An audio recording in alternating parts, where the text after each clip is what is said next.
name's Alex Murray and I'm the community organiser at Stop Funding Hate. My name's Richard Wilson and I'm the director of Stop Funding Hate.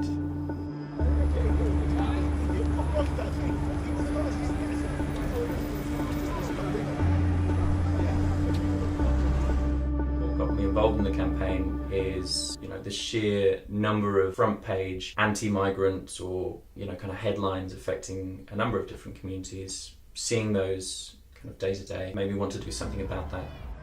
Mid 2016, I was seeing this real surge in anti-migrant newspaper headlines particularly. And then soon after we had that surge, which was happening in the context of the referendum, but it had been building for a long time before that, we saw this huge spike in hate crimes on the streets. We saw people being attacked because they happened to be wearing a hijab or they happened to be speaking a different language. I was very shocked about it. A lot of people I knew were very shocked about it. A lot of people were asking themselves, what do we do about this? And what's it going to take for these newspapers to stop relentlessly demonising, our friends and neighbours? Because this is people that we know, that we work with, it's very close to home.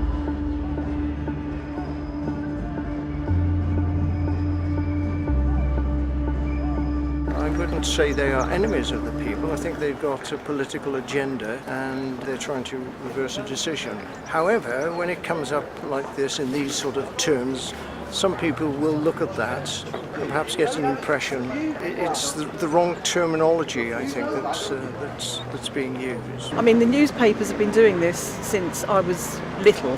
I was really shocked about that because you would tend to think newspapers would sort of support sort of institutions like the judiciary that are supposed to be independent.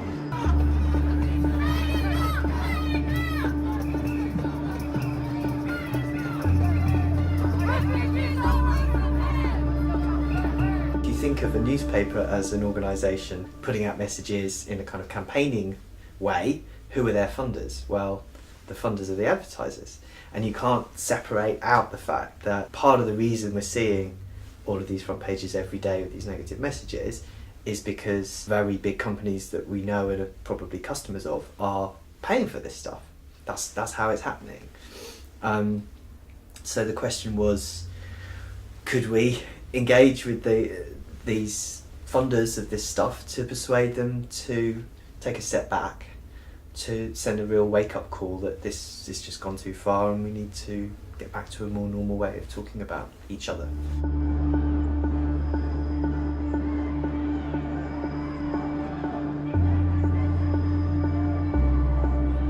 We were invited to the United Nations as part of the work that they were doing around migration, particularly around the coverage of migration. They'd done a series of pieces of work around media coverage, and one piece of work examined the different European nations and their newspapers and their coverage of migration, of which the United Kingdom was identified kind of head and shoulders above, naming specifically the Express, the Sun and the Daily Mail as being particularly damaging in their coverage. And so the perspective that we were invited to bring was around the role that companies, the private industry, I suppose, can play within this. So the one that really stands out for me from a lot of people was the Sun front page, claiming that 1 in 5 British Muslims were sympathisers with jihadis. And what's really striking about that is A, I remember it from the time, but also B, when I speak to people from the Muslim community, that particular front page seemed to symbolise something really powerful in a quite a disturbing way for a lot of people in the Muslim community. The Stop Funding Hate campaign isn't at all about trying to stop people from reading particular newspapers or from trying to make newspapers go out of business. It's purely about where money is being spent. It's really unfortunate that everyone has this idea that immigrants are going to take all of our jobs when actually they're taking the jobs that no one wants. In the 60s, people went to the West Indies and asked the people from the African Caribbean community to come to this country because they wanted them to work in the health service and in the transport industry, etc.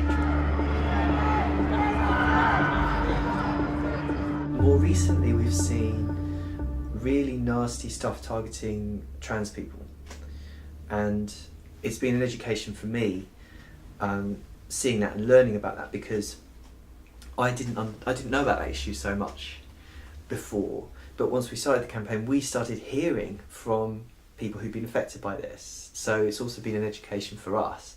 And it feels like it goes through phases. So we've gone from the sort of big surge of anti-migrant sentiment 18 months ago, through a sort of push towards misogyny late last year, when a lot of women who'd spoken out about sexual harassment were being personally targeted by the Daily Mail, and then getting death threats afterwards on social media.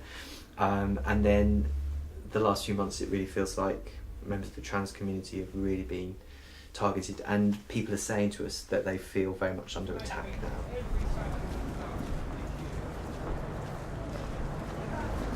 I mean, ideally, I'd like to be out of a job.